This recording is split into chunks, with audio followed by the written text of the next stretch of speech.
The train wheezed to a stop at Cedar Hollow Station, its iron wheels grinding against frost-covered rails. Steam hissed into the December air, creating ghosts that danced briefly before dissolving into the gray afternoon sky. Nora Madeline Carter stood in the doorway of the passenger car, her gloved hands gripping a worn leather satchel that held everything she owned in this world. At 28, she was taller than most women and many men, a fact that had earned her more stares than suitors back in Kansas. Her dark hair was pinned severely beneath a practical brown bonnet, and her traveling dress, one she'd sewn herself with, careful. Even stitches hung straight on her angular frame. She'd chosen the fabric for durability rather than beauty, much like she'd chosen most things in her life. The letter in her coat pocket crinkled as she descended the metal steps. 3 months of correspondence with Levi Hargrove, each letter more promising than the last. He'd written of his mercantile store, his 2-story house on Maple Street, his need for a wife who could manage both home and help with the business. He'd seemed unbothered by her height when she'd mentioned it, writing back that a tall woman sees farther into the future. She'd allowed herself to hope, just a little, that Cedar Hollow might be different. The platform was nearly empty. A porter wrestled with mail sacks near the depot building. 2 elderly women huddled together, waiting to board. No one looked her way with recognition or welcome.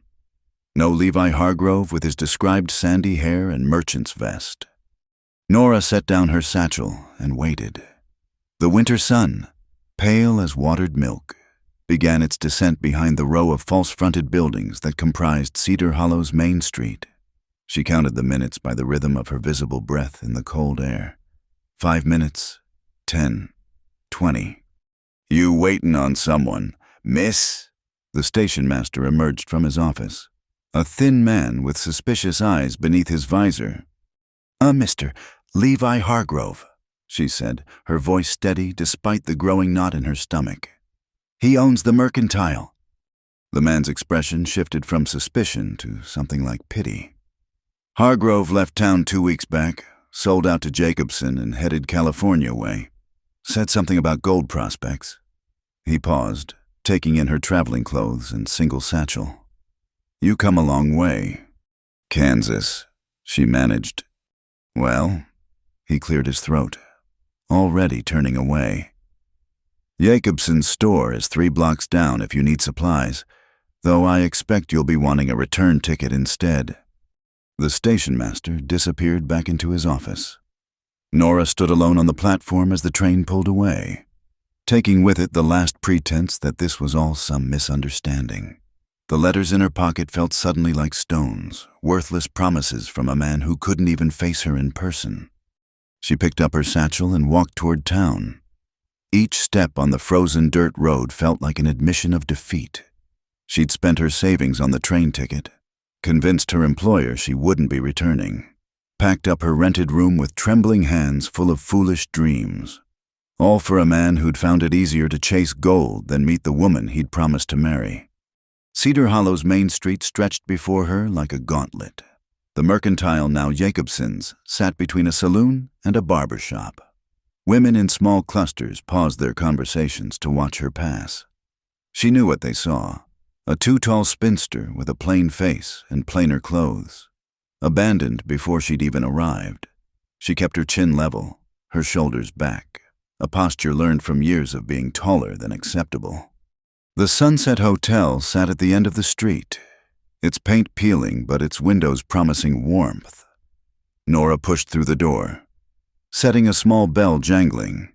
The lobby smelled of wood polish and old smoke. A woman with steel-gray hair and calculating eyes looked up from behind the desk. "Evening," the woman said, her gaze taking in every detail of Nora's appearance. "Looking for a room?" "Yes, just for tonight." Nora set her satchel down, trying not to think about how light her purse was. "That's what they all say." The woman turned the register toward her. $1.50 a night, paid in advance, no cooking in the rooms. No gentlemen callers after 8. Nora counted out the coins slowly. It left her with enough for perhaps 2 more nights and a few meals.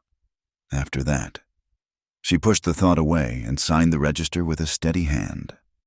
Room 4, up the stairs and to the right. The woman handed her a key. You're that seamstress Hargrove was writing to, aren't you? The question landed like a slap, though the woman's tone held more curiosity than cruelty. Nora nodded once. Thought so. He mentioned you were tall. She shrugged. Men are fools, the lot of them, running off to chase gold when there's perfectly good opportunities right here. You planning to stay in Cedar Hollow? I don't know yet. Well, Widow Morrison's been complaining about needing new curtains for months. Might be work for someone with needle skills. She paused. If you were planning to stay, that is. Nora climbed the narrow stairs to room 4. It was small but clean, with a narrow bed, a washstand, and a single window overlooking the alley. She sat on the edge of the bed and finally allowed herself to pull out Levi's letters.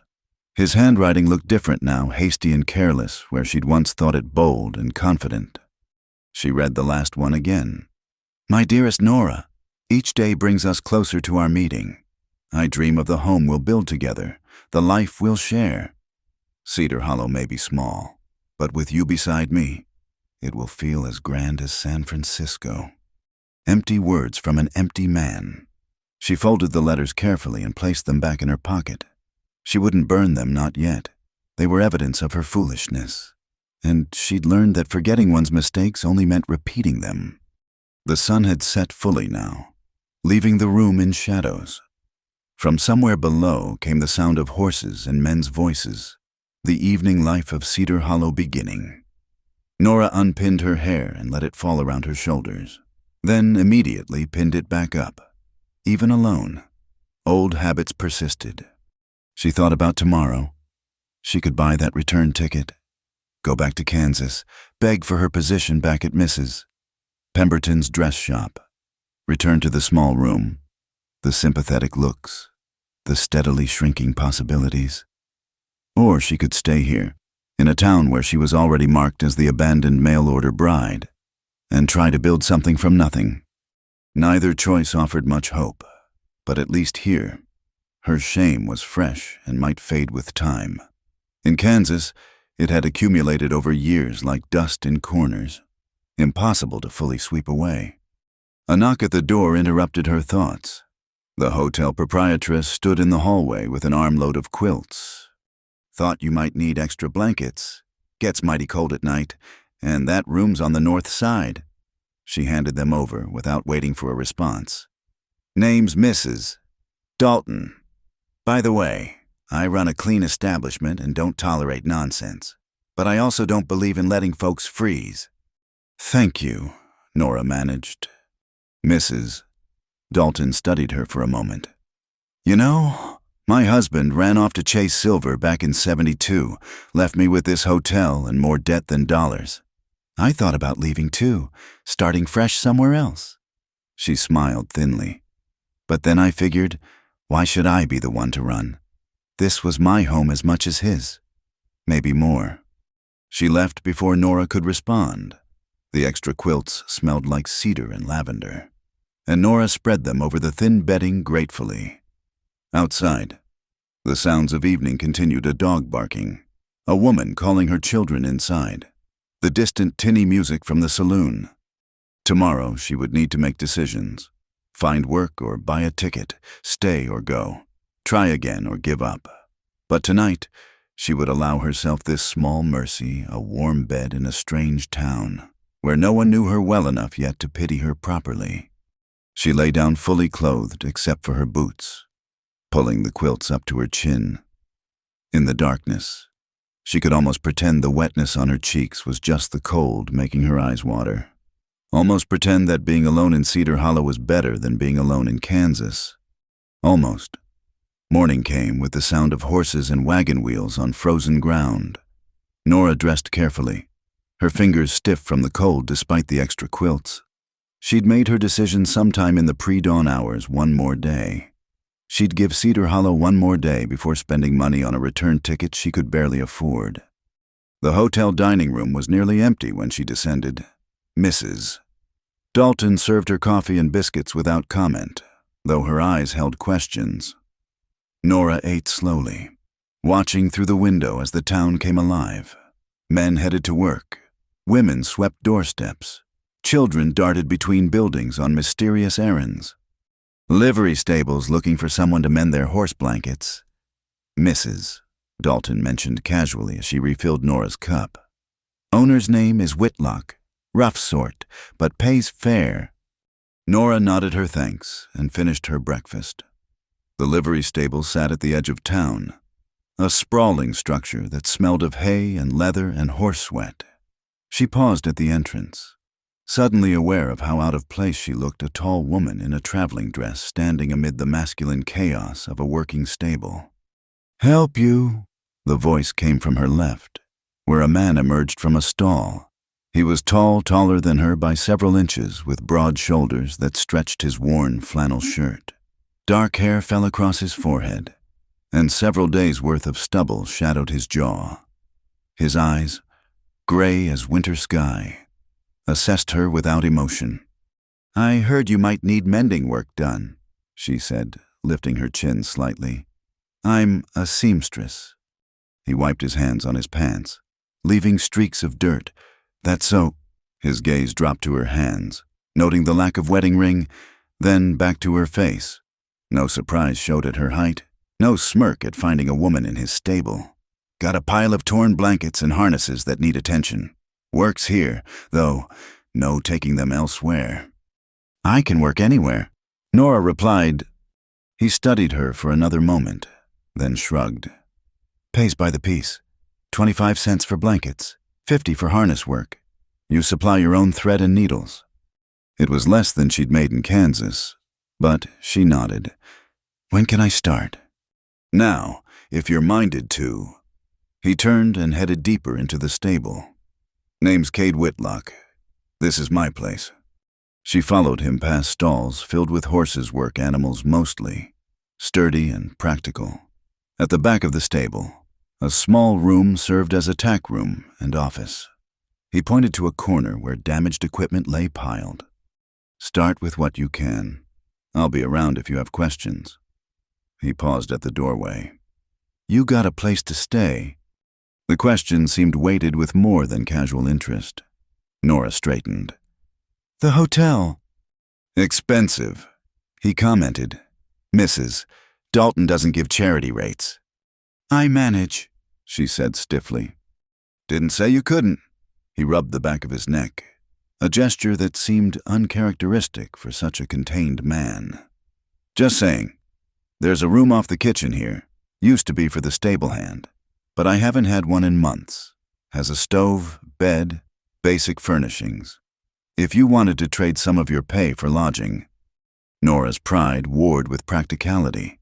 A free room would stretch her money considerably, but living at a livery stable, alone with a man she'd just met, she could imagine the gossip already. "I'll consider it," she said finally. "Do that." He left without another word. Nora examined the pile of damaged goods. The blankets were thick wool, torn by use and weather. The leather was quality despite its condition. She pulled out her sewing kit and settled on a wooden crate near the window where the light was best. The work was familiar, soothing. Her needle moved in steady rhythm, mending tears with tiny, even stitches that would hold against strain. Through the window, she could see Cade working leading horses in and out, checking hooves, adjusting saddles. He moved with the easy confidence of a man comfortable with his place in the world. "You're new." A young man appeared in the doorway, barely more than a boy. "I'm Tom Morrison. My ma owns the boarding house on 3rd Street. "Nora Carter," she replied, not looking up from her work. "You're the one Hargrove sent for." It wasn't a question. "Sorry he turned out to be a runner. Some men just can't stick to anything." She appreciated his bluntness more than sympathy. "Is there much call for seamstress work in Cedar Hollow?" Tom leaned against the doorframe. "Always something needs mending. Ma complains she can never get curtains the way she wants them. Mrs. Jacobson at the store has been wanting new dresses, but says she can't trust mail-order patterns. Might be opportunities if you're staying. If, she agreed. Cade appeared behind Tom. Don't you have deliveries to make? Tom grinned. Going, boss. Nice meeting you. Miss Carter. After he left, Cade entered the room and examined her finished work. His fingers, calloused and scarred, ran along the mended tiers with surprising gentleness. Good work, he said simply. Sturdy. It needs to be. Yes, he set the blanket aside. About that room. You'd have your own entrance. Wouldn't need to come through the stable. Lock on the door. Pump in the kitchen. Outhouse is shared, but there's scheduled times. She concentrated on threading her needle. People would talk. People always talk. His tone suggested long experience with gossip. Question is whether you care more about their words or your money. It was brutally practical, much like the man himself. Nora had spent years caring about respectability, about what was proper. Where had it gotten her alone in a strange town with barely enough money for a week's lodging? Can I see the room? He led her outside and around the building. The room was indeed separate, with its own door opening onto a small covered porch. Inside, it was clean if sparse iron bedstead with a straw mattress, a small table and chair, a wood stove, and shelves for storage. The kitchen area held a pump and sink, a few dishes, basic cooking implements. Previous tenant left it clean. Cade said, Stove draws well. Roof doesn't leak. Pump freezes sometimes in deep winter, but there's always water in the stable. Nora walked the small space, testing the floor for weak spots, checking the window latch. It was better than many places she'd lived. How much? $1 a week off your wages, includes wood for the stove. 1/3 of what the hotel charged, and you'd live where? House up the hill. He pointed through the window to a structure visible through the trees. I'm only here during working hours. Your privacy would be respected. The way he said it, formal and careful, made her decision. I'll take it. I can move in tomorrow. Tonight if you want. No sense paying Mrs. Dalton for another night. He pulled a key from his pocket. This opens the door. There's a bolt on the inside, too. Their fingers brushed as she took the key.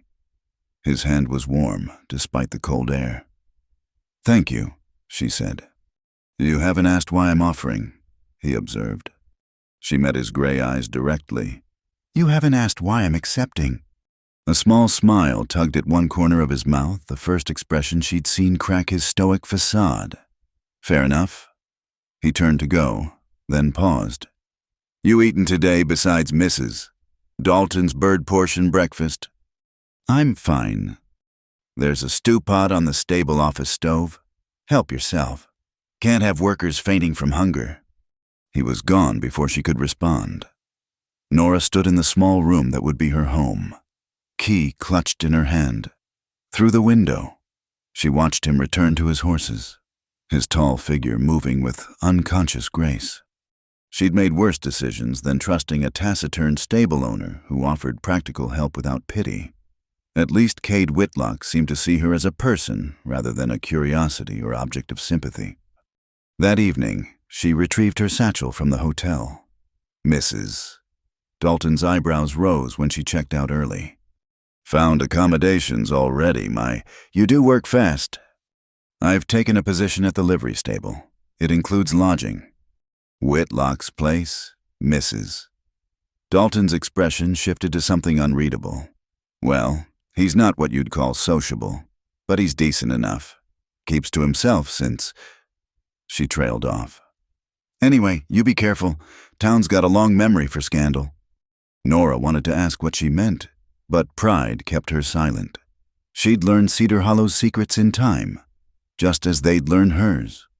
The walk back to the stable felt different carrying all her possessions. This was commitment of a sort to stay, to work, to build something rather than running. Cade was banking the fire in the office stove when she arrived. He glanced at her satchel and nodded. Settled then. There's beef stew if you're hungry. Firewood on the porch. I'll be here at dawn to feed the horses." "Mr. Whitlock," she called as he headed for the door. "You still haven't asked why I came to Cedar Hollow?" He paused, silhouetted in the doorway. "Figure you'll tell me if you want to, or not. Either way, you mend a fine seam." He touched the brim of his hat. "Evening, Miss Carter." Alone in her new home, Nora allowed herself a small smile. It wasn't what she'd planned when she left Kansas, but maybe, just maybe, it was what she needed. The first week passed in a rhythm of needle and thread, leather and wool. Nora rose before dawn, made coffee on the small stove, and began work as the first light crept through the window. Cade would arrive to tend the horses, offering a brief nod of greeting before disappearing into the stable. They existed in parallel, aware of each other but rarely intersecting. The room off the kitchen proved more comfortable than she'd expected. The straw mattress was firm, the stove drew well as promised, and the solitude was a blessing after years in boarding houses with thin walls. She could heat water for washing, cook simple meals, and work by lamplight without disturbing anyone. By the second week, she'd mended her way through most of the damaged equipment. Word had begun to spread Tom Morrison's doing. She suspected, and townspeople started bringing items for repair. A rancher's wife needed a riding skirt hemmed. The schoolteacher wanted her coat relined. Even Mrs. Jacobson from the mercantile stopped by with a bolt of fabric and a grudging request for new curtains. "Can't trust those mail-order services," the older woman said, eyeing Nora with suspicion. "Last ones came too short and wrong color. Besides, you do precise work." "Yes, ma'am," Nora replied simply. "We'll see." Mrs. Jacobson left the fabric with exacting specifications written in spidery handwriting. The work kept her busy enough that she could almost forget why she'd come to Cedar Hollow in the first place. Almost. One evening, she was finishing the last of Mrs. Morrison's curtains when the temperature dropped suddenly. The wind picked up, rattling the windows and sending drafts through every small gap. She fed more wood into the stove, but the chill persisted, seeping through the walls like water through cloth. She wrapped herself in her shawl and tried to continue working, but her fingers grew stiff with cold. The lamp flame flickered in the drafts, making it hard to see her stitches. Finally, she set the work aside and climbed into bed fully clothed, pulling her thin blanket and the quilt from her satchel over her. Sleep wouldn't come. The cold seemed to press in from all sides, turning the small room into an icebox. She curled into herself, tucking her hands under her arms, trying to generate warmth through sheer will. In Kansas, on nights like this, the boarding house residents would gather in the common room, sharing heat from the central stove and companionship against the dark. Here, she had neither. She must have dozed eventually because she woke to the sound of the door opening. Not her door she'd thrown the bolt, but the stable entrance. Footsteps moved with purpose, not the casual gait of a thief. Cade, she realized. But it was past midnight, far later than his usual hours. Through her window, she could see lamplight moving in the stable. A horse whinnied, distressed. She heard Cade's voice, low and soothing. Whatever the crisis, it kept him there for over an hour. She lay still, listening to the sounds of him tending to the animal, the occasional creak of wood, the whisper of hay. Finally, the stable went dark. She expected to hear his footsteps heading up the hill to his house. Instead, they came closer, stopped outside her door. A long pause, then a soft knock. "Miss Carter, you awake?" She considered not answering, but something in his voice, concern without intrusion, made her speak. "Yes. Thought you might be. Cold's fierce tonight. Your stove still drawing." "Yes." Her voice came out smaller than intended. Another pause. "You got enough blankets?" Pride warred with honesty. Honesty won, barely. "I'm managing." She heard what might have been a sigh. Footsteps retreated. She closed her eyes, embarrassed at her disappointment. What had she expected, that he'd break down her door to rescue her from the cold? But the footsteps returned. Another knock. "Miss Carter, I'm leaving something by your door. For tonight. We'll work out a better arrangement tomorrow." She waited until his steps faded completely before unbolting the door. 2 thick wool blankets lay folded on her porch, the kind used for horses but cleaner, smelling of cedar. On top sat a piece of paper weighted with a stone. "These are extras from the house. The stable blankets are too rough for people. C.W." She gathered them quickly, the wool heavy in her arms. "Back inside?" She spread them over her bed, their weight immediately comforting. When she climbed back under the covers, warmth began to seep into her bones. Tears came then, sudden and unstoppable, not from sadness but from the simple kindness of the gesture. No fuss, no expectation of gratitude, just a practical response to need. When was the last time anyone had shown her such consideration without wanting something in return? She woke to pale sunlight and the sound of horses. The additional blankets had worked their magic. For the first time since arriving in Cedar Hollow, she'd slept deeply.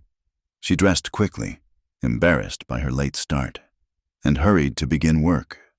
Cade was in the stable office, entering figures in a ledger. He glanced up when she appeared in the doorway. "Morning," he said, as if midnight blanket deliveries were routine. "Coffee's hot if you want some." "Mr. Whitlock," she began, but he held up a hand. "Cade's fine, and before you say anything, those blankets were just taking up space. Made sense to put them to use." She recognized the out he was giving her, no need for excessive gratitude, no debt created. "Thank you," she said simply. "The coffee sounds good." He poured her a cup from the pot on the stove. It was strong enough to float horseshoes, but hot. They stood in comfortable silence, warming their hands on the tin cups. "That mare's going to foal soon," he said eventually, nodding toward a stall. "Been watching her most nights. That's why I was here late." So it wasn't unusual for him to keep late hours. The knowledge settled something in her chest. Is she all right? "Will be. First foal. So she's nervous. Animals know when weather's turning hard. Makes them restless." He studied her over his cup. "You need anything else for your room? I've got an old rug might help with the drafts under the door." "I wouldn't want to impose." "It's practical," he said, echoing her thoughts from the night before. "Can't have you freezing. Bad for business if my seamstress gets sick." His seamstress. The casual possessiveness should have rankled. Instead, it warmed her more than the coffee. That afternoon, Tom Morrison appeared with the promised rug and helped her position it against the door. Word of Cade's midnight kindness must have spread because Mrs. Morrison sent over a pot of soup, just happening to have extra, and the schoolteacher stopped by with spare lamp oil cluttering up her storage room. "See, you're settling in," the teacher, Miss Hartwell, observed. She was young, perhaps 22, with intelligent eyes behind wire spectacles. "Cedar Hollow takes care of its own, once it decides you belong." "And have they decided?" Miss Hartwell smiled. "Getting there. Cade Whitlock doesn't take just anyone under his wing. The fact that he's looking out for you carries weight." "We have a business arrangement," Nora said carefully. "Of course." But the teacher's smile suggested she saw more. "Still, it's good to see him taking an interest in something besides horses and ledgers. He's been too much alone since—" She caught herself. "Well, anyway, welcome to Cedar Hollow, Miss Carter." That evening, as Nora worked by lamplight, she heard Cade in the stable again. The mare. She assumed, this time, she heated water and made tea, strong and sweet. She wrapped her shawl around herself and ventured into the stable. He was sitting on a stool outside the mare's stall, watching her pace. He looked up in surprise when Nora appeared. "Thought you might want something warm," she said, offering the cup. He accepted it with a nod of thanks. "She's close. Tomorrow, maybe." or the next night. Nora leaned against a post, studying the mare. The animal was clearly uncomfortable, shifting her weight, occasionally pawing the ground. Is there anything to be done? Just wait. Be here if she needs help. He sipped the tea. This is good. Thank you. They stood together in the lamp-lit stable, watching the mare. The silence wasn't awkward but companionable, like two people who understood that not every moment needed words. I should let you work, Nora said eventually. Stay if you like. Sometimes another presence helps calm them. So she stayed, fetching a crate to sit on. They didn't talk much, but the quiet felt full rather than empty. When she finally returned to her room, the extra blankets were waiting, and the cold didn't seem quite so fierce. That night, she slept deeply again, not just from the warmth of wool blankets, but from something harder to name, the beginning sense that she might, just might, have found a place where she could belong. The mare foaled 3 nights later, a healthy black colt that stood on wobbly legs within the hour. Nora had been there, bringing coffee and keeping watch while Cade assisted the laboring horse. When it was over, they stood side by side watching the colt nurse, both tired but satisfied. Life keeps going, Cade said quietly, more to himself than her. No matter what else happens. It was the closest he'd come to revealing anything personal.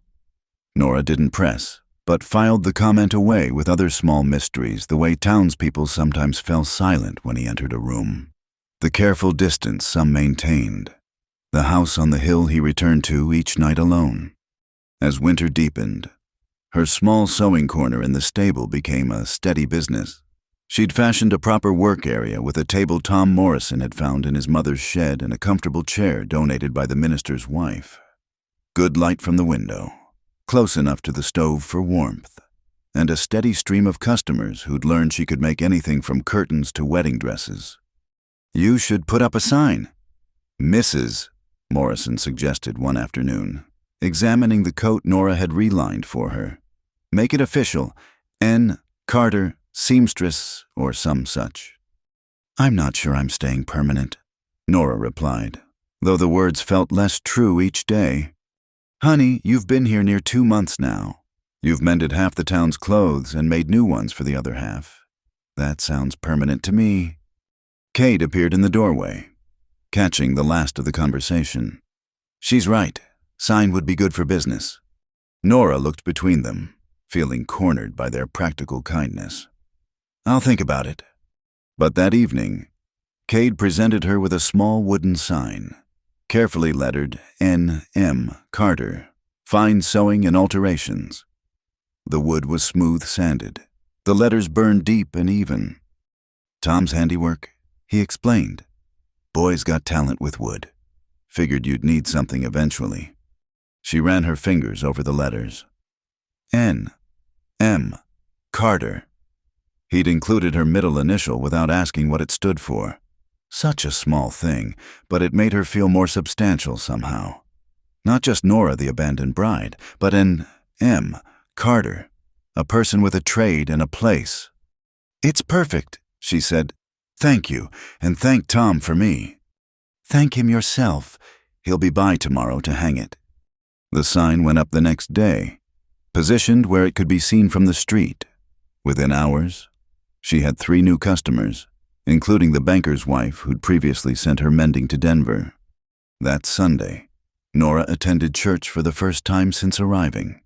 She'd avoided it initially, not wanting the stares and whispers, but isolation had worn thin, and she craved something beyond work and sleep. She chose a pew near the back, keeping her eyes forward as the congregation filed in. Several people nodded in recognition, customers mostly. Miss Hartwell smiled warmly and sat beside her. Glad you came, the teacher whispered. Reverend Palmer gives good sermons, not too much fire and brimstone. Cade entered just as the service began, taking a seat across the aisle. He'd cleaned up, wearing a black suit that had seen better days but was well maintained. His hair was combed back, revealing the sharp planes of his face. He caught her looking and nodded slightly before turning his attention to the Reverend. The sermon was indeed measured, focusing on compassion and community rather than judgment. Nora found herself relaxing, letting the familiar rhythms of Scripture wash over her. When they rose to sing, she noticed Cade's voice a surprising baritone that carried the melody true. After the service, she found herself caught in the stream of parishioners moving toward the door. Mrs. Jacobson cornered her near the entrance.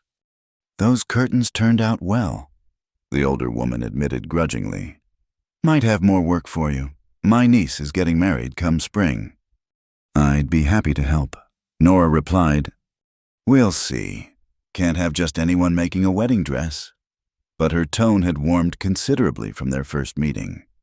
Outside, the February sun offered little warmth but plenty of light. Nora paused on the church steps, watching families gather. Children chase each other through the churchyard.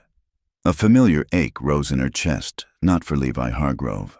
She realized with surprise, but for the life she'd imagined. The belonging, the purpose, the simple comfort of being part of something larger than herself. Walking back, Cade stood beside her, hat in hand. Yes, they fell into step together, leaving enough space between them to satisfy propriety. The Sunday streets were quiet.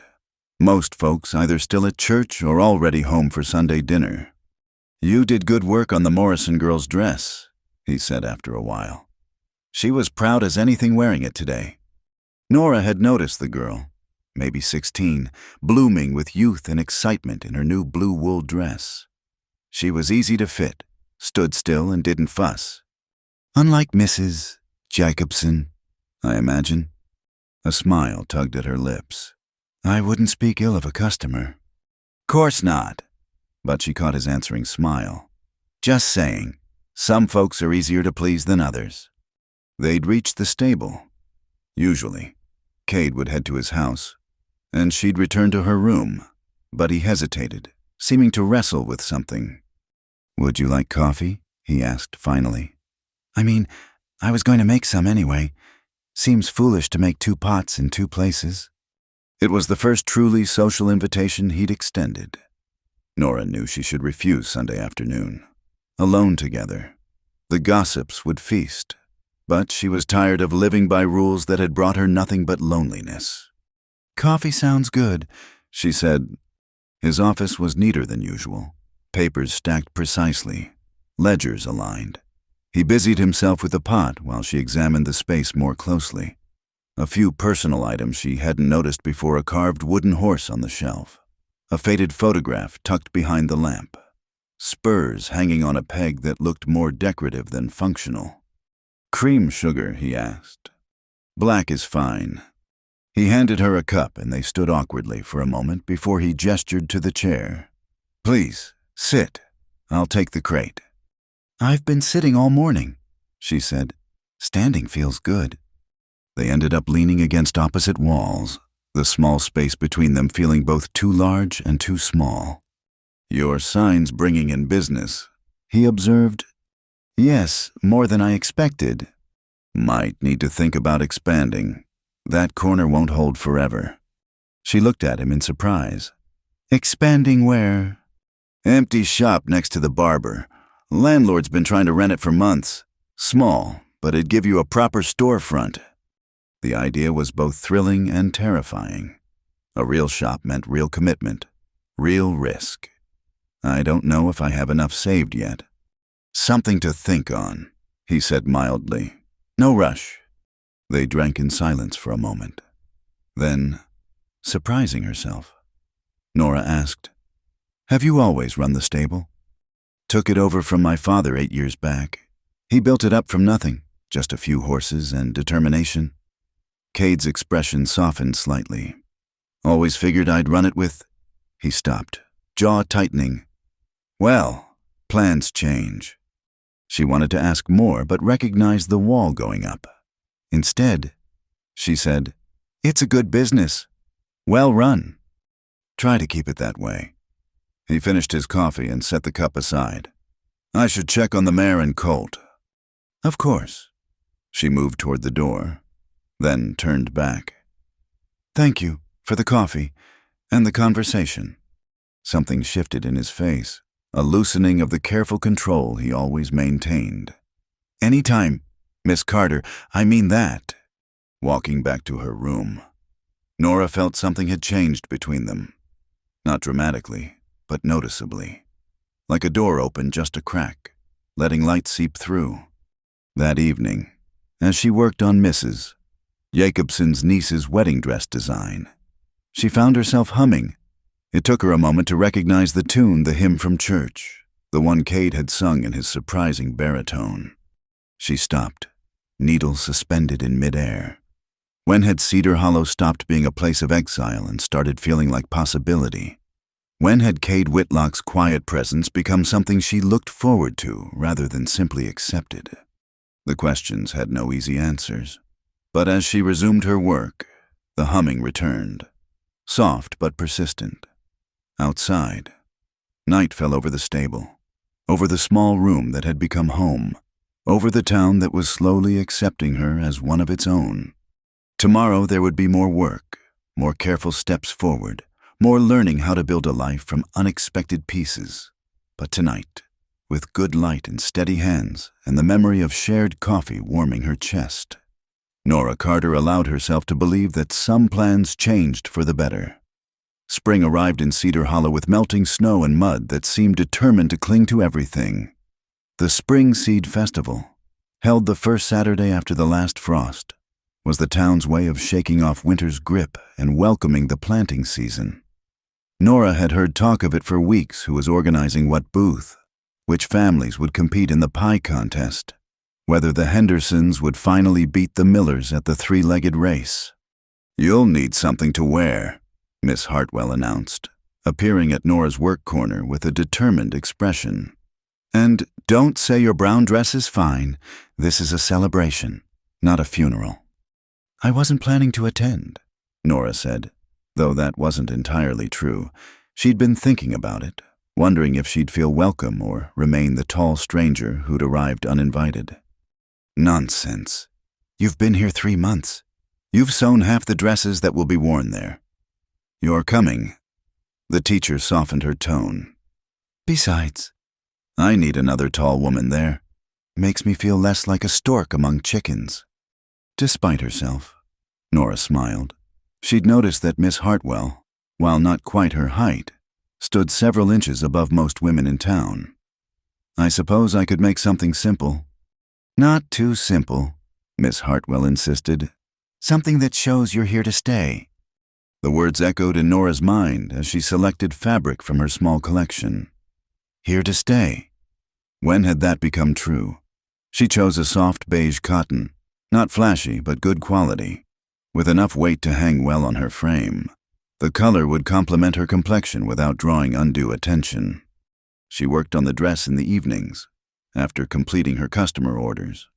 The design was modest but thoughtful fitted bodice with small pearl buttons she'd saved from an old garment. 3/4 sleeves that showed her capable hands. A skirt with enough fullness for dancing should the opportunity arise. She added small touches of handwork around the collar and cuffs, the kind of detail only another seamstress would notice, but that spoke of skill and care. Cade found her working late one night, the lamp burning as she attached the final buttons. He paused in the doorway, holding something wrapped in brown paper. "Working on something special?" he asked. "A dress for the festival." She kept her eyes on her work, suddenly self-conscious. "Ah." He shifted the package. "Speaking of which, I have something. Well, Tom found it, actually, in the storage room at his mother's. She said you could have it if you wanted." He set the package on her work table. Inside was a shawl, cream-colored wool so fine it felt like silk, with fringe that had been carefully maintained. It was beautiful and clearly expensive, the kind of thing that would elevate her simple dress to something special. "I can't accept this," Nora said, though her fingers couldn't resist touching the soft wool. "It's too fine. Mrs. Morrison insisted, said it's been sitting in storage for years, might as well be worn." He rubbed the back of his neck. A gesture she'd learned meant discomfort. Truth is, it was my mother's. Mrs. Morrison's been storing some things since, well, for a while. Ma would have liked seeing it used again. The revelation shifted something in the room. Nora looked up at him, seeing new lines in his face. Understanding dawning about the house on the hill he returned to alone. Are you sure? She asked softly. Yes. His voice was firm. Ma believed beautiful things should be used, not hidden away. She was tall, too. It'll suit you. The gift was too personal to be merely friendly, yet offered with such matter-of-fact dignity she couldn't refuse without insulting him. Thank you. I'll take good care of it. I know you will. He turned to go, then paused. You'll save me a dance. The question surprised them both. Color rose in his cheeks, but he held her gaze, waiting. Yes, she managed. If you'd like. I'd like. He touched his hat brim and was gone, leaving her holding his mother's shawl and wondering when the ground beneath her feet had shifted so completely. The day of the festival dawned clear and bright. Nora dressed carefully, pinning her hair in a softer style than usual, allowing a few tendrils to frame her face. The dress fit perfectly, as she'd known it would, and the shawl transformed the ensemble from respectable to elegant. Looking in her small mirror, she hardly recognized herself. Not the abandoned bride or the desperate seamstress, but a woman who might belong at a spring celebration. The town square had been transformed. Booths lined the edges selling everything from fresh bread to handmade soap. Children ran between the displays, their laughter bright as bells. Musicians tuned their instruments on a makeshift platform, and tables groaned under the weight of potluck contributions. Nora hesitated at the edge of the festivities, old insecurities rising. Then Miss Hartwell appeared, linking their arms with determined friendship. There you are, Oh. Don't you look fine? Is that the Morrison shawl? I thought I recognized it. Come on, I need your help judging the pie contest. Well, eating the entries. Really, same thing. She allowed herself to be pulled into the crowd. People nodded and smiled, some stopping to compliment her dress or thank her for recent work. Mrs. Jacobson actually approved of the wedding dress design, declaring it suitable for a Cedar Hollow bride. Even the banker's wife paused to admire the handwork on her cuffs. As the sun climbed higher, Nora found herself relaxing. She sampled pies, voting for Mrs. Henderson's apple despite the miller's longtime supremacy, watched the children's races, and even helped at the church's fundraising booth. The shawl drew some looks, a few recognized it, but no one commented beyond admiring its beauty. She was laughing at something Tom Morrison had said when the music started. Couples began forming for the first dance, a simple reel that even the children could manage. Nora stepped back, prepared to watch, when a hand touched her elbow. Cade stood beside her, dressed in his good black suit but with a new vest she was certain his mother had never seen. That dance you promised? Around them. She felt the town's attention shift, the stable owner who kept to himself, the seamstress who'd arrived in disgrace dancing together at the spring festival. It would be talked about for weeks. People will gossip, she said quietly. Let them. He offered his hand, steady and sure. Unless you'd rather not. She thought of all the times she'd chosen propriety over possibility, safety over risk. Where had it gotten her here in Cedar Hollow? With calloused hands and work-roughened fingers, but also with purpose and place, and this man looking at her like she was worth being gossiped about. She placed her hand in his. I'd be honored. He led her into the forming set with quiet confidence. When the music began, she discovered he danced like he did everything else competently, without flourish, but with complete attention to the task at hand. His hand at her waist was properly placed but warm through the fabric. When the dance required them to face each other, his gray eyes held hers without wavering. The dress suits you, he said as they moved through the steps. Ma's shawl, too.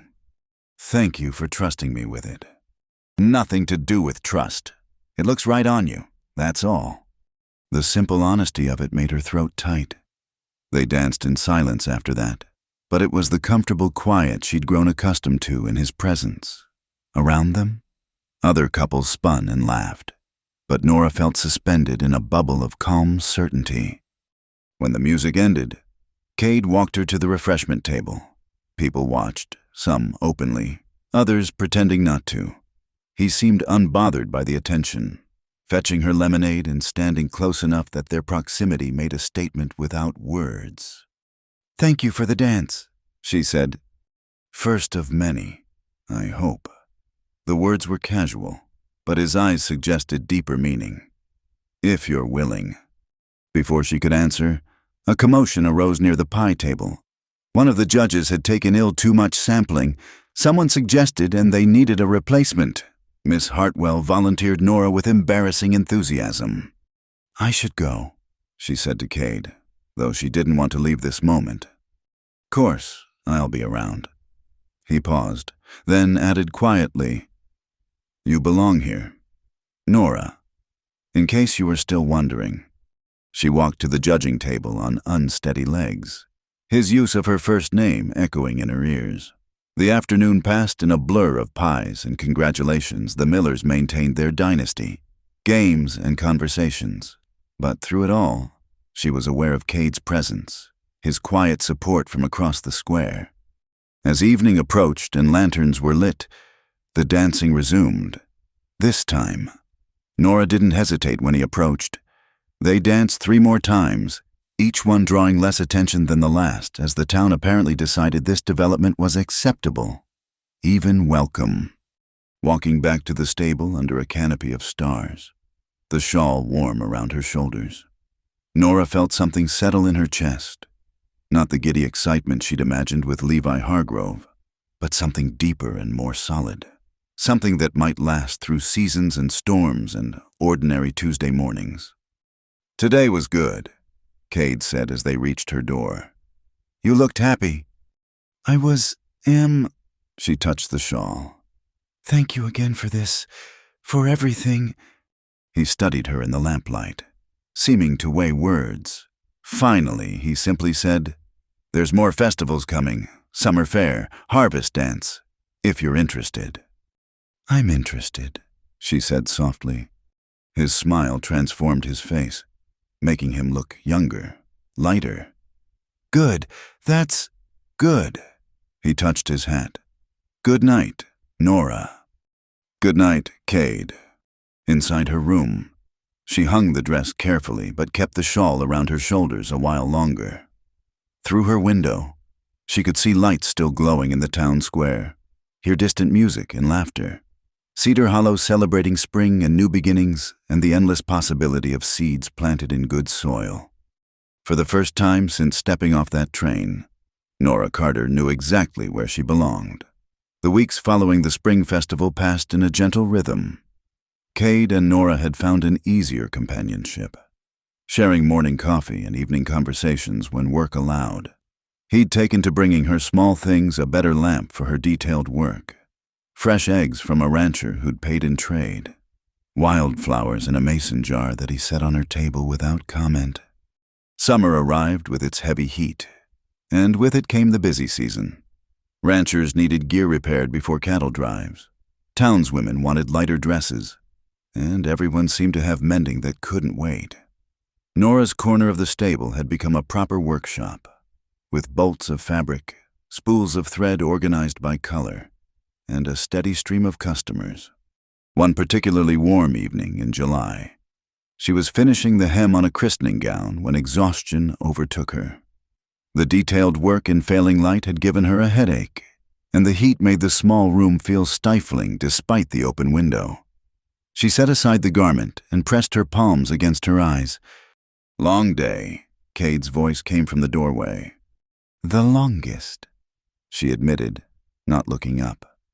"But the dress is nearly done. Mrs. Palmer needs it by Sunday."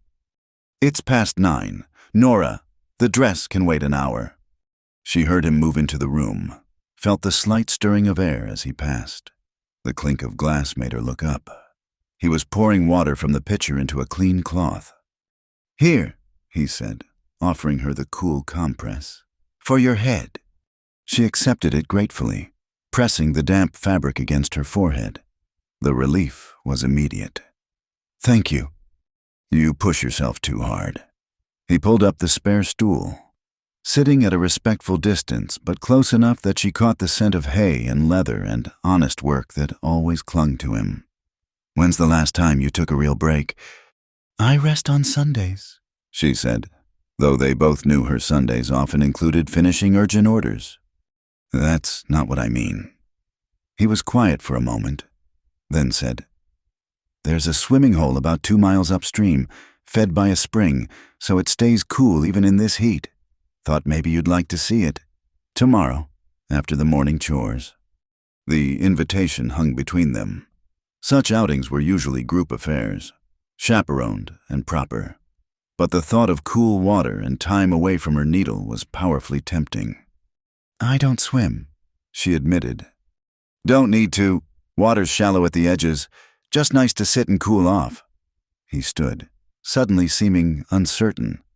"Miss Hartwell could come too, if you'd prefer. Make it proper." "No," she said quickly, then felt heat rise in her cheeks that had nothing to do with the weather. "I mean, I trust you. We're friends, aren't we?" "Friends," he agreed, though something flickered in his eyes. "Yes, I'll pack lunch then. Simple fare, nothing fancy." After he left, Nora sat in the gathering dusk, the compress cool against her skin. Friends. It was true, but also insufficient to describe the way her pulse quickened when he smiled, the way she found herself looking for him throughout the day, the way his quiet presence had become necessary to her contentment. She worked late anyway, finishing the christening gown by lamplight, but her mind kept drifting to tomorrow, to cool water and time spent without the barrier of work between them. Sleep came fitfully. The heat was oppressive, making her small room feel like an oven. She tossed and turned, kicking off blankets only to pull them back when the slightest breeze made her shiver. Her dreams were confused things, water and sunlight and Cade's hands steady on her waist as they danced. She woke before dawn, tired and overheated. The morning chores seemed to take forever, though Cade appeared as calm as ever. Only the basket he'd prepared, waiting by his office door, indicated this day was different from any other. They rode out after the horses were tended, Nora on the gentle mare she'd learned to handle, Cade on his stallion. The morning was already warm, promising a scorching afternoon. But here, riding through cottonwoods and willows, the air felt fresher. The swimming hole was exactly as he'd described, a natural pool formed where the stream widened, surrounded by smooth rocks and overhanging trees. The water ran clear and inviting, bubbling over stones with a sound like laughter. "It's beautiful," Nora said, dismounting carefully. She'd worn her oldest dress, prepared for adventure. "Found it years ago, during a drought. Cattle were ranging far for water." He tied the horses in the shade and retrieved the basket. Not many know about it. They spread a blanket on a flat rock near the water's edge. True to his word, the shallows were perfect for wading. Nora removed her boots and stockings, then hesitated. It had been years since she'd done anything so undignified as paddle in a stream. "Go on," Cade encouraged. "Water feels good on a day like this." She stepped in carefully, gasping at the cold. But within moments, the temperature was perfect against her overheated skin. She waded deeper, holding her skirts clear, feeling like a child again. "Better?" Cade asked from the bank. "Much better." She turned to face him, smiled at his expression. "You should try it." He shook his head. "Maybe later. Someone needs to guard the food." They spent the afternoon in easy companionship. Nora waited and sat on sun-warmed rocks, letting her feet dangle in the current. Cade told stories of the ranch's early days, his father's struggles to establish the business, his mother's arrival as a mail-order bride who'd surprised everyone by being tougher than she looked. "Like someone else I know," he said, glancing at her. I'm not tough, Nora protested. No, you arrived here with nothing. Built a business from scratch. Won over the gossips of Cedar Hollow. That's not tough. She considered this. I suppose I never thought of it that way. I just did what needed doing. That's what tough is, he said simply. As the afternoon wore on, the heat grew even more oppressive. Nora found herself wilting despite the water's relief. She returned to the blanket, accepted the lemonade Cade offered, but couldn't shake the lethargy that seemed to press down on her. Too hot, she murmured, lying back on the blanket despite the impropriety. Sorry, I'm poor company today. Heat affects everyone different. He moved to create shade with his body, blocking the worst of the sun. Rest if you need to. She dozed, trusting him to keep watch. When she woke, the sun was lower, the air marginally cooler. Cade sat beside her, hat tipped over his eyes, completely still. She studied him in the golden light, the strong line of his jaw, the way his hands rested loose and capable on his knees, the patient set of his shoulders. I can feel you looking, he said without opening his eyes. Heat flooded her face. I was just checking if you were asleep. He tipped his hat back, gray eyes finding hers. And what's your verdict? Not asleep, she managed. No. He shifted, suddenly closer, though she hadn't seen him move. Nora, I need to say something. Her heart began to race. Cade! Just listen, please. He took a breath. I know you came here for another man. Know you've been hurt by promises that turned to dust. But these past months, I hope you know I'm not him. I'm not the writing letters type or making grand promises type. But what I feel, what I hope you might feel. He stopped, frustrated by words that wouldn't come right. I'm making a mess of this. No, she said softly, sitting up. You're not. I care for you, he said simply. More than care. But I don't want to presume. Don't want to rush you into anything you're not ready for. The swimming hole bubbled on. Birds called in the trees, but Nora heard only the pounding of her own heart. Here was what she'd been avoiding naming, the feeling that had grown so gradually she couldn't mark its beginning. I'm scared, she admitted. Not of you, never of you, but of hoping again. I know. He reached out slowly, giving her time to pull away, and took her hand. His thumb traced careful circles on her palm. No rush, no promises I can't keep, just possibility if you're willing. She thought of all the nights she'd fallen asleep wondering about the life she'd missed, but maybe she hadn't missed it at all. Maybe it had just taken a different shape than expected, quieter, steadier, built on daily kindness rather than grand gestures. I'm willing, she whispered. His smile was like sunrise. He lifted her hand, pressed a gentle kiss to her knuckles. Then we'll take it slow. Court proper. Let the town get used to the idea. Will they gossip? Thoroughly. He grinned. But I find I don't much care. Do you? She thought about it, then shook her head. Not anymore. They rode back as evening painted the sky purple and gold. At her door, Cade helped her dismount, his hands lingering at her waist just a moment longer than necessary. Thank you for today, she said, for everything. Sleep well. Nora, tomorrow's Sunday. Would you sit with me at church? Yes. The simple word felt like a declaration. That night, despite the heat, Nora slept deeply. She dreamed of cool water and warm hands, of possibilities taking root like seeds in good soil. When she woke to roosters crowing and morning light streaming through her window, the world felt different. Not changed entirely, but tilted toward something new and precious and worth the risk. She rose and dressed with care, choosing her second-best dress and pinning her hair with extra attention. Today she would sit beside Cade Whitlock in church. Today the town would see them as a courting couple. Today her real life in Cedar Hollow would truly begin. The old fears whispered, warning of disappointment and abandonment.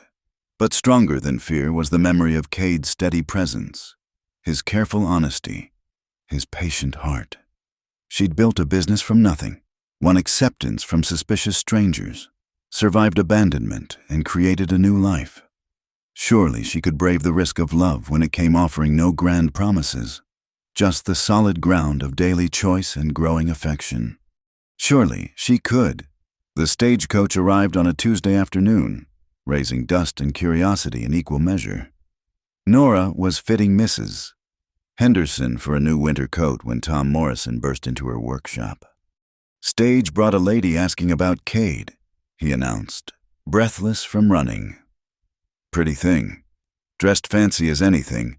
Says she's Lydia Thompson from Denver." The pins in Nora's mouth prevented an immediate response, but Mrs. Henderson had no such impediment. "Thompson, Judge Thompson's daughter, Lord have mercy. That's a name I haven't heard in 2 years. Nora carefully removed the pins and set them aside. Her hands remained steady through long practice, though her stomach churned. "I'm sure Mr. Whitlock will handle whatever business she has." "Business?" Mrs. Henderson snorted. "That girl never did business with anyone, just broke hearts and moved on." She caught Nora's expression and softened. Though that's old history, Cade's got more sense now than to fall for pretty faces and promises. After Mrs. Henderson left, Nora tried to return to work, but concentration eluded her.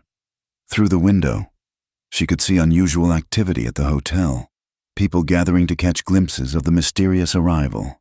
She forced herself to focus on the coat's hem, each stitch a small act of determination. Cade appeared at her door near sunset, his expression carefully neutral. "Reckon you heard about our visitor." "The whole town's heard," Nora replied, not looking up from her work. He entered the room, closing the door behind him. "I wanted you to hear it from me. Lydia Thompson. We were involved. Few years back. She left to marry someone her father approved of in Denver. Apparently, that didn't work out. And now she's returned." Nora set down her needle, finally meeting his eyes. "What does she want?" "To talk. She says to explain." He rubbed the back of his neck. "I told her there's nothing to discuss. What's done is done. But she's still here. Her father's ill. She's come back to settle his affairs, or so she claims." He moved closer, his voice dropping. "Nora, you need to know." "You don't owe me explanations about your past," she interrupted, though the words cost her. "Don't I?"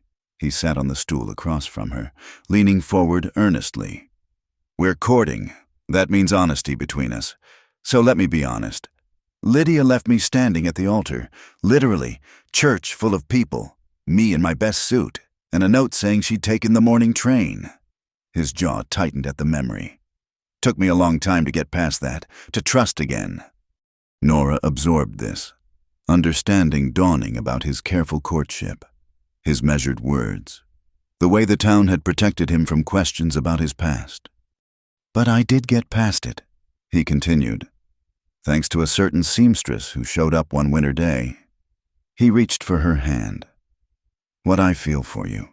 It's nothing like what I thought I felt then. That was fire and flash.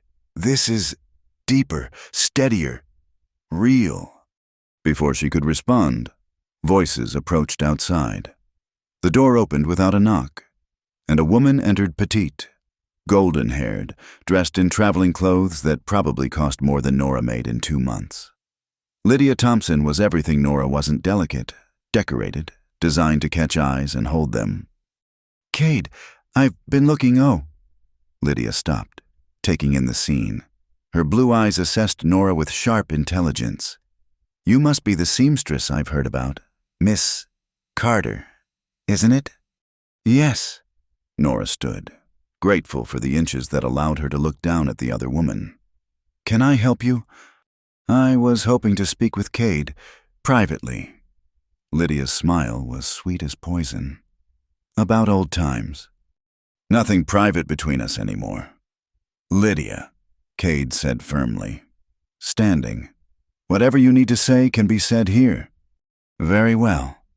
Lydia arranged herself gracefully on a crate, somehow making it look like a throne. I made a mistake, Cade. Leaving you, Daddy pushed me toward Harold Fitzgerald, you remember?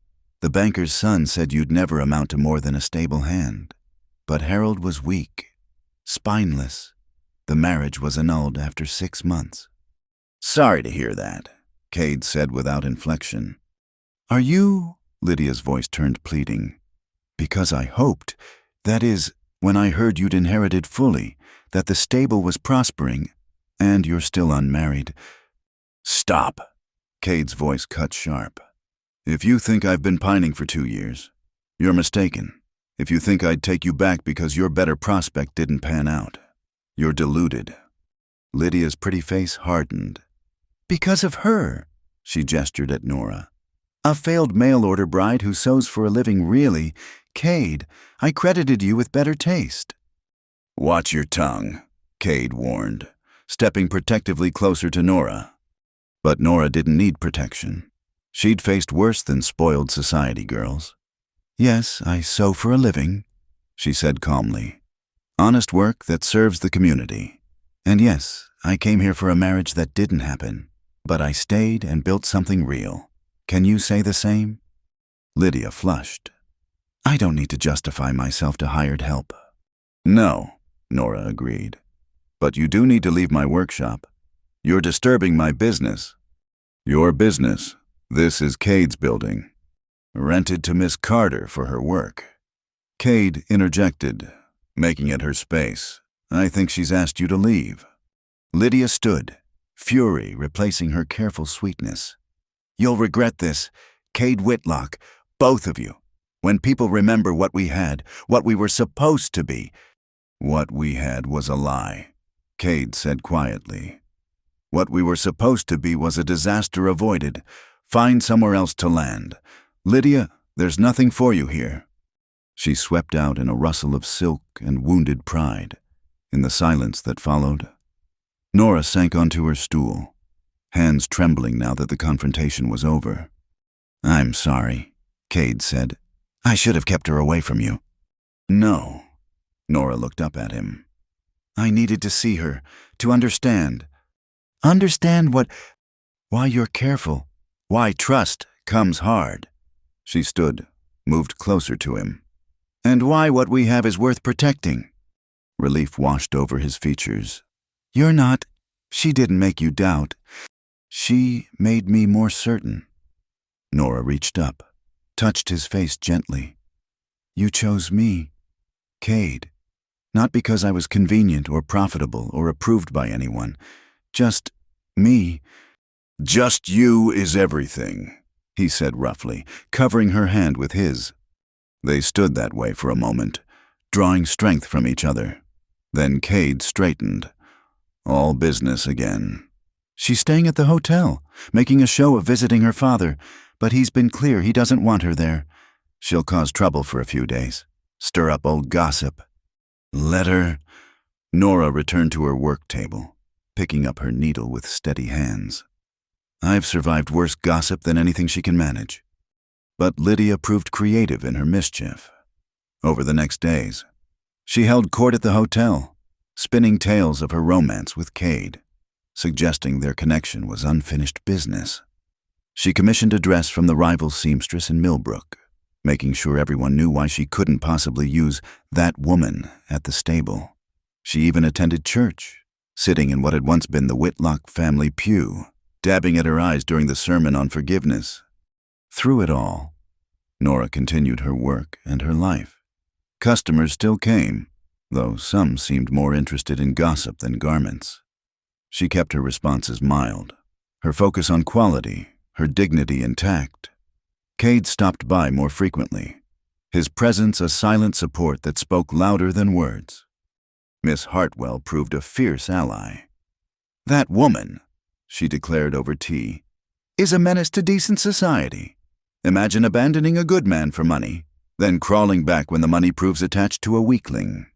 Perhaps she truly regrets her choice, Nora suggested, though it cost her to be fair. Perhaps pigs will fly, Miss Hartwell retorted. Mark my words. She's after status and security, nothing more. But she won't find it here. Cedar Hollow has a longer memory than she thinks. Indeed, as the week progressed, Lydia found less welcome than expected. Mrs. Morrison refused to rent her a room when she tried to extend her stay. The Mercantile was mysteriously out of the particular soap she preferred. Even the saloon girls, normally welcoming to anyone with coin, gave her the cold shoulder. Seems the town's chosen sides, Tom Morrison reported gleefully, and it ain't hers. On Saturday evening, Nora was closing her workshop when Lydia appeared one final time. Her pretty face showed strain, her perfect appearance slightly wilted. Come to gloat, Lydia asked bitterly. Come to finish Mrs. Palmer's alterations. Nora replied mildly. Is there something you need? I need to understand. Lydia's composure cracked. What does he see in you? You're tall and plain and poor. You have nothing to offer a man like Cade. Nora considered her answer carefully. I offer him truth, respect, partnership. Someone who sees him as he is, not as a stepping stone to something else. Love. Lydia laughed harshly. You think love matters more than position, than money, than what society thinks? I think it's the only thing that matters, Nora said simply. But then, I've been poor. I've been rejected. I've been alone. Those things teach you what's really valuable. Something shifted in Lydia's face, a flash of genuine emotion behind the practiced mask. I made the wrong choice, she whispered. I know that now. Then make better ones going forward, Nora suggested. But not here, not with him. That path is closed. Lydia left without another word. The next morning, she boarded the stage for Denver, her departure as noticed as her arrival. The town seemed to exhale collectively, returning to its normal rhythms. That evening, Cade brought dinner to share in Nora's workshop stew from the hotel, bread from the bakery, apple pie from Mrs. Henderson. She's gone, he said simply. I know. You were kinder to her than she deserved. She was already suffering, Nora observed. No point adding to it. He studied her in the lamplight. You're remarkable. You know that. I'm practical, she corrected. And I know what it's like to have plans fall apart. The difference is, I learned from it. We both did. He reached across the small table, took her hand.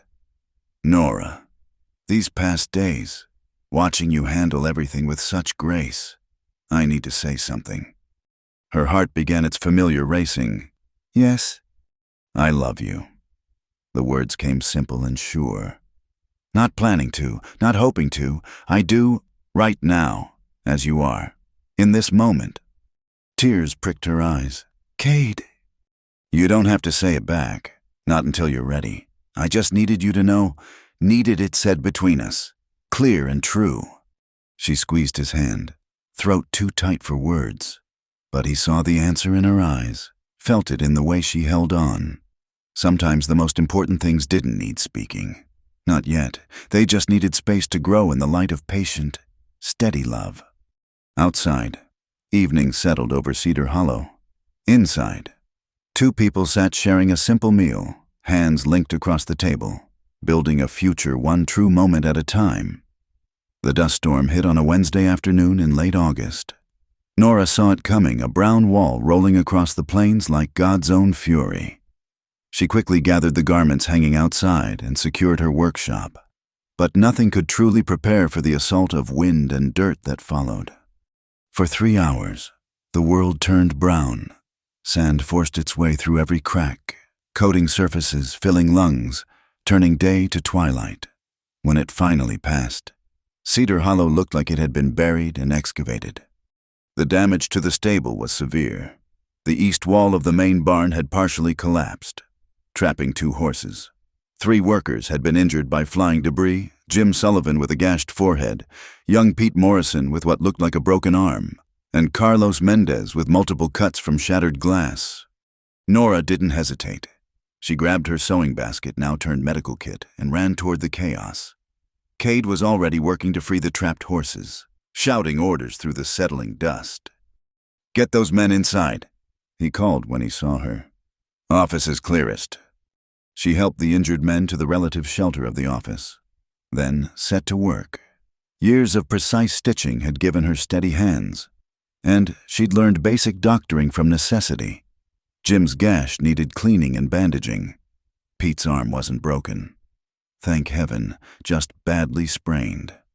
Carlos required the most attention, glass shards embedded in his arms and chest that needed careful removal.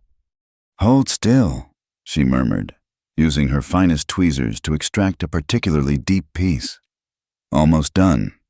Rather be tended by you than Doc Harrison anyway." Carlos managed through gritted teeth. He's got shaky hands and whiskey breath. She worked methodically, cleaning and bandaging each wound. Outside, she could hear Cade directing the rescue effort, his voice hoarse from shouting over the wind. More people arrived to help Tom Morrison. Reverend Palmer, even Banker Hartwell rolled up his sleeves to clear debris. By nightfall, the horses were safe, the wall temporarily shored up, and the injured men resting, but the work was far from over. The storm had damaged homes throughout town, and the stable, as one of the largest buildings, became a natural gathering point for organizing relief efforts. "We need food for the work crews, Mrs." Morrison announced, "and medical supplies. The doctor's overwhelmed with calls." "I'll help with food," Nora offered. "My stove's still working." "And I'll coordinate repairs." Cade added, "We've got tools and able bodies." For the next 3 days, Nora barely saw her bed. She cooked vats of stew, baked bread until her arms ached, tended wounds that didn't require the doctor's attention. Her workshop became an improvised medical station where she cleaned cuts, wrapped sprains, and offered comfort to those shaken by the storm's violence. Cade worked even harder, leading repair crews from dawn to past dusk. She'd catch glimpses of him hauling lumber, patching roofs, his face etched with exhaustion but his energy never flagging. At night, he'd stop by her workshop to check on her, sometimes falling asleep sitting up while she bandaged yet another worker's hands. On the third night, she found him slumped at his desk, ledgers open before him as he tried to calculate the cost of repairs. His shirt was torn, dried blood on one sleeve from a cut he hadn't mentioned. "Let me see," she said softly, not wanting to startle him. He looked up, eyes red-rimmed with fatigue. "See what?" "Your arm. You're bleeding." "It's nothing, just a scratch from some wire." "Cade Whitlock, do not make me wrestle you for that arm." Despite his exhaustion, he almost smiled. "You'd probably win. State I'm in." He rolled up his sleeve, revealing a jagged cut, deeper than he'd implied. She cleaned it carefully, feeling him tense under her touch. "This needs stitches." "No time, too much to do." "There's time for this." She prepared her needle, the same one she'd used for silk, now serving rougher purpose. "Hold still." He watched her work, his free hand resting near hers on the desk. "You've been remarkable these past days. Don't think I haven't noticed." "Everyone's doing their part." "Not like you." He winced as the needle went in but didn't pull away. "You've barely slept, barely eaten, just giving and giving."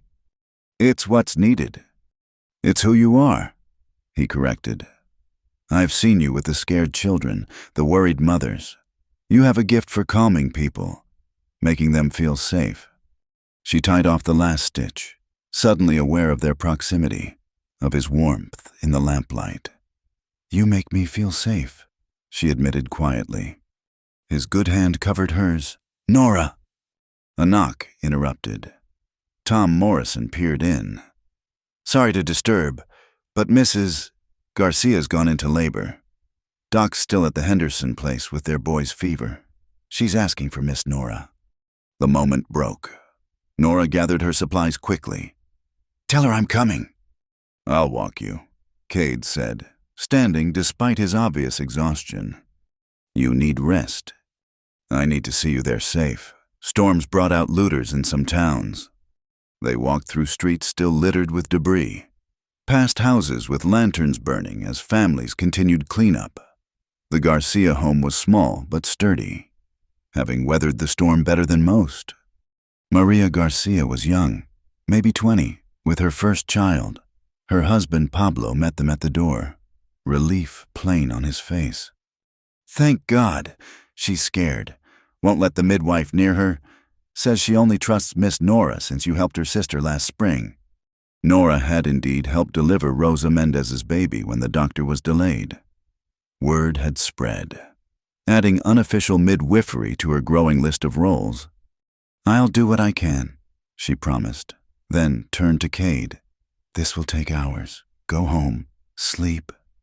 "I'll wait," he said simply, settling on the porch steps. Inside, Nora found Maria frightened but strong. The midwife, Mrs. Schultz, was competent but grateful for help. They worked together through the night, Nora offering comfort and encouragement while Mrs. Schultz handled the medical aspects. As dawn broke, Luis Garcia entered the world with a healthy cry. Nora cleaned him gently, wrapped him in a blanket she'd hemmed just last month, and placed him in his mother's arms. "Perfect," Maria whispered, tears streaming. "Oh, Miss Nora, he's perfect." Exhaustion hit Nora like a physical blow. She made it to the porch on unsteady legs, finding Cade exactly where she'd left him, asleep against the railing. He woke as she approached. "Baby?" he asked. "Healthy, boy. Everyone's fine." "Good." He stood, swayed slightly. "Good." They walked home as the town woke around them. At her door, Nora turned to thank him for waiting, but the words died. He was looking at her with such naked admiration, such tender concern, that speech seemed inadequate. "Inside," he said gently. "You need rest." "So do you." "I will. Promise." He touched her face, thumb brushing her cheekbone. "Thank you for everything, for being who you are." Impulsively, she rose on her toes and kissed him, soft, brief, but unmistakable in its intent. "I love you too," she whispered against his lips. "Wanted you to know." When she pulled back, his eyes were bright with emotion. "Nora." "Sleep," she commanded, stepping inside. "We'll talk when we're both sensible." But she saw his smile as she closed the door, bright as the dawn breaking over Cedar Hollow. Inside, she managed to remove her boots before exhaustion claimed her. She fell into bed fully clothed, her last thought a prayer of gratitude for the town that had become home, for the strength found in crisis, for the man who waited through the night just to see her safely back. The storm had passed, leaving damage but also revelation. In its wake, Nora saw clearly what mattered most: community, purpose, and the steady love of a good man who valued her not despite her strength but because of it. She slept deeply, dreamlessly. While outside the town began another day of rebuilding. There would be more work tomorrow, more wounds to tend, more neighbors to feed. But for now, she rested in the knowledge that she was exactly where she belonged, doing exactly what she was meant to do, with someone who saw her truly and loved her completely. The rest, the future, the formal courtship, the life they would build could wait for tomorrow. Today, she had said the words that mattered most, and they had been received like the gift they were. Everything else was just details, stitches in the larger pattern of a life made whole by love and purpose and the simple grace of being needed. The Harvest Festival arrived with September's golden light and the promise of winter's approach. Cedar Hollow had recovered from the dust storm, buildings repaired and spirits lifted by successful crops. The town square bustled with preparation booths being erected, tables arranged, bunting strung between posts. Nora stood before her mirror, adjusting the dark green dress she'd made specifically for this occasion. The color brought out her eyes, and the cut flattered her tall frame while remaining modest. She'd embroidered small wheat stalks along the collar and cuffs, subtle decoration that spoke of the season and her growing confidence in her place here. A knock at her door made her heart skip. Cade stood on her porch, dressed in his good suit with a new vest she'd made him. The deep brown wool complemented his coloring, and she'd taken secret pleasure in ensuring the fit was perfect. "You look beautiful," he said simply, his eyes warm with appreciation. "Thank you." She smoothed her skirts, suddenly nervous. "The vest suits you. Finest one I've owned." He offered his arm. "Ready." They walked to the festival together, no longer concerned about propriety. 3 months of courtship had accustomed the town to seeing them as a pair. The whispers had shifted from scandal to approval, even anticipation. The square transformed at dusk as lanterns were lit and music began. Fiddles and guitars filled the air with lively tunes that set feet tapping. Children darted between adults' legs, sticky with candy and wild with excitement. The harvest had been good, and the town's mood reflected that abundance. Miss Nora Maria Garcia approached, baby Luis in her arms. "Look how he's grown." Nora admired the baby, now plump and bright-eyed. "He's thriving. Maria, you're doing wonderfully." "Thanks to you." Maria smiled at Cade. "Both of you. We named him Luis Cade. You know, for Mr. Whitlock's kindness during the storm."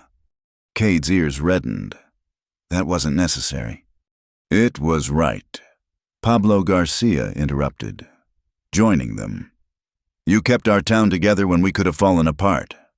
As the Garcias moved on, Nora squeezed Cade's arm. "Luis Cade, that's quite an honor." "Rather have my own children to name," he murmured, then caught himself. "I mean someday." "I know what you mean," she said softly, warmth spreading through her chest. The dancing began as full dark fell.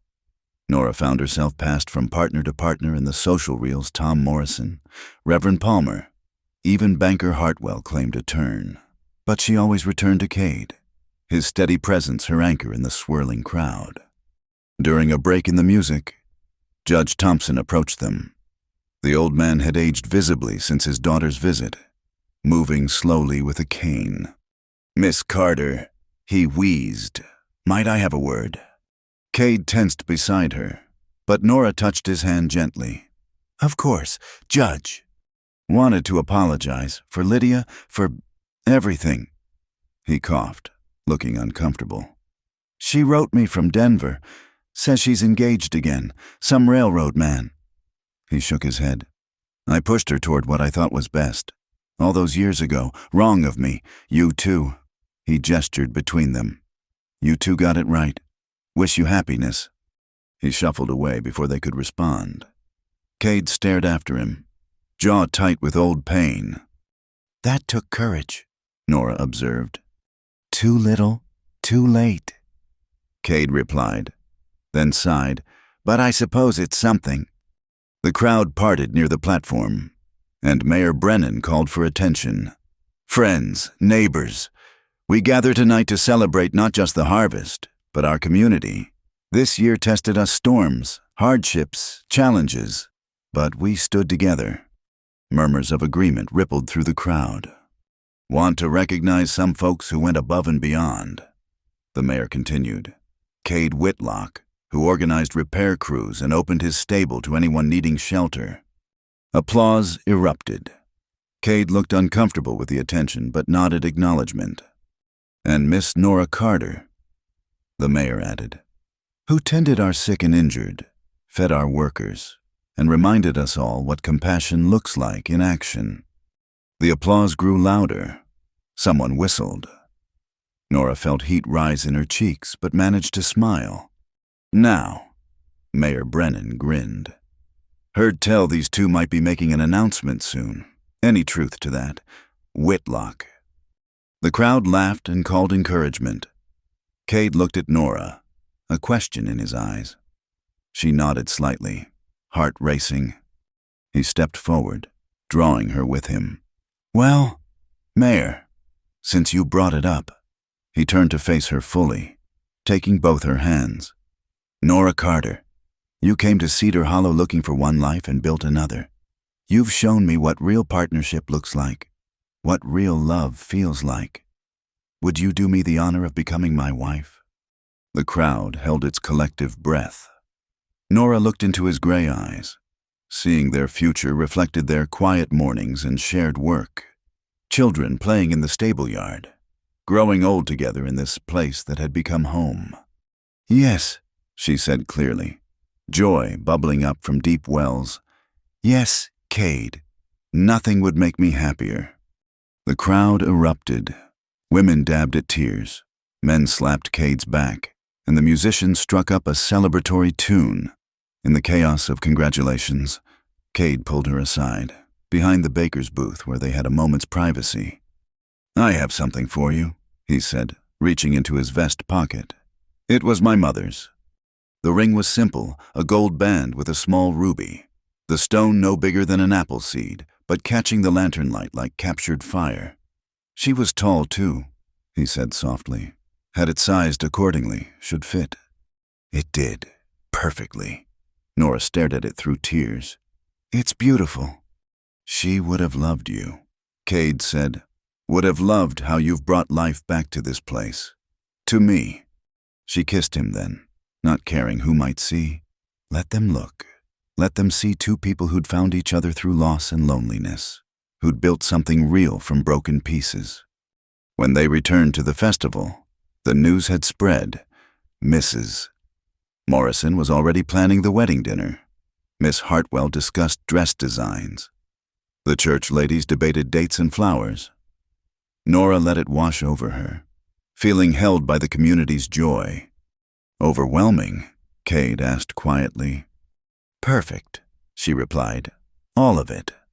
They danced again as midnight approached, the harvest moon rising full overhead. Other couples joined them, the Garcias, the Morrisons, young Tom with the baker's daughter.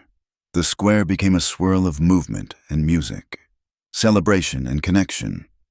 You changed everything, Cade said as they moved together. That day you walked into my stable, determined to work despite everything, changed my whole world. You changed mine too, Nora replied. Gave me a place to stand when I had nothing, showed me I could be valued for who I am, not who I thought I should be. No more being alone, he said, for either of us. No more being alone, she agreed. The song ended, but they stayed close, swaying slightly. Around them, Cedar Hollow celebrated the harvest, the engagement, the simple joy of community. Nora thought of that frightened woman stepping off the train 9 months ago, convinced her life was over. How wrong she'd been. What are you thinking? Cade asked. That heartbreak might be the best thing that ever happened to me, she said, because it brought me here, to you, to this. His arms tightened around her. Remind me to thank Levi Hargrove if we ever meet. She laughed. I'd rather forget he existed. Fair enough. He spun her gently, making her skirts bell out. Mrs. Whitlock, I like the sound of that. So do I, she admitted, though I might keep Carter for the business. Carter has a reputation now. Keep whatever you want, he said seriously. Long as you keep me too. Always, she promised. Always. The festival continued around them, but they were lost in their own world. Two people who'd learned that love wasn't always what you planned for or expected. Sometimes it was quiet and steady and built from daily choices. Sometimes it arrived in the wake of disappointment, grew in the soil of friendship, bloomed in the light of mutual respect. Sometimes the best love was the one that didn't promise grand gestures or passionate declarations. Sometimes it promised something better: presence, partnership, and the patient building of a life worth living. As the harvest moon climbed higher, Nora Carter, soon to be Whitlock, stood tall in her beautiful dress, surrounded by the community that had claimed her, held by the man who saw her truly. She'd traveled far to reach this moment, through heartbreak and hardship, loneliness, and labor. But she was home now. Finally. Blessedly. Completely home. The November wind carried the first hints of winter as Nora made final adjustments to her wedding dress. Not white, she was too practical for that, but a deep cream wool that would serve her well in years to come. She'd embroidered tiny roses along the neckline, each stitch a meditation on the path that had brought her here. Tomorrow she would marry Cade Whitlock. Tomorrow she would stand before the town that had become her family and pledge herself to the man who'd shown her what real love looked like. Tonight, she sat alone in the room that had been her sanctuary, reflecting on the journey. A soft knock interrupted her thoughts. "Nora, you awake?" "Come in," she called. Cade entered, carrying 2 cups of tea. "Couldn't sleep either." "Too much thinking." She accepted the cup gratefully. "Shouldn't you be at Tom's bad luck to see the bride before?" "Rules," he said dismissively, settling beside her on the small bed. "We've never been much for following those." They sat in comfortable silence, shoulders touching, sharing warmth against the cold seeping through the walls. The stable was quiet. Horses settled for the night, the building that had sheltered her holding its breath for tomorrow's joy. "Are you happy?" Cade asked suddenly. She turned to study his profile in the lamplight. "More than I ever imagined possible. Are you?" "Yes." He set down his cup, took her hands. "But I need you to know something. I can't promise you an easy life. The stable's good work, but hard. There'll be lean times, difficult seasons. I'm not a man of fancy words or grand gestures." "Cade." She squeezed his hands, stopping his tumble of concerns. "I don't want easy. I want real. I want morning coffee and shared work and quiet evenings. I want to build something lasting with you, one day at a time. Even when the days are hard. Especially then." She leaned against him. "We've both been through hard. We know how to weather it. Together we'll make it bearable."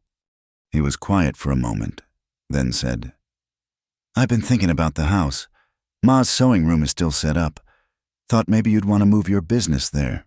More space than the workshop here, and clients wouldn't have to come through the stable." The gesture, practical yet deeply personal, made her throat tight.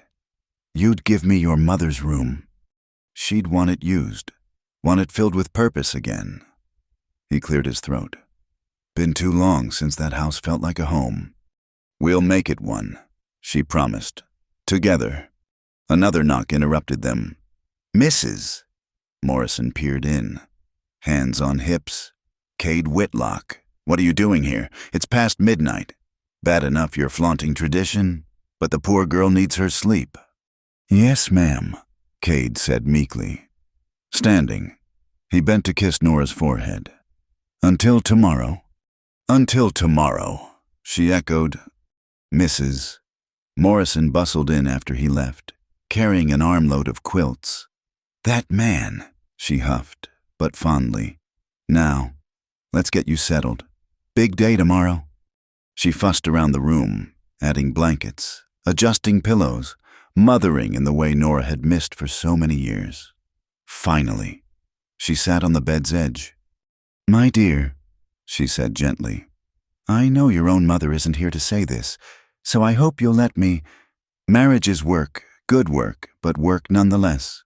There'll be days you want to throw things at his head. Lord knows I've felt that way about Mr. Morrison often enough. But if you build on love and respect, if you remember to be kind even when you're angry, if you choose each other again each morning, well, that's the secret to it all." Tears stung Nora's eyes. "Thank you for everything, for being here." "Oh, child." "Mrs." Morrison pulled her into a fierce hug.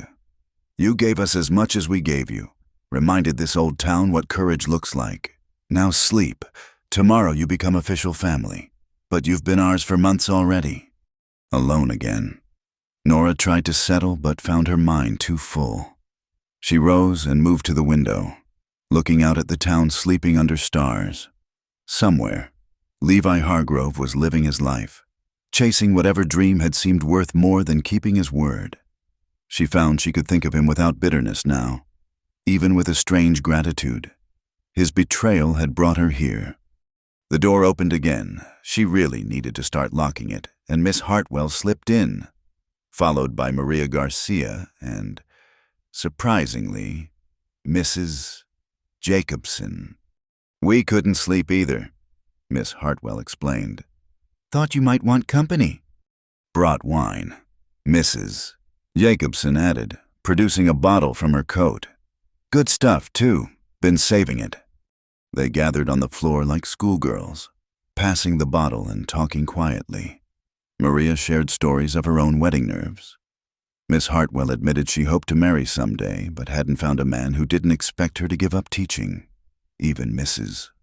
Jacobson softened, speaking of her late husband with unexpected tenderness. "You did good, Nora Carter," the older woman said, words slightly slurred. "Came here with nothing, made something of yourself. And that Cade, he's lucky to have you.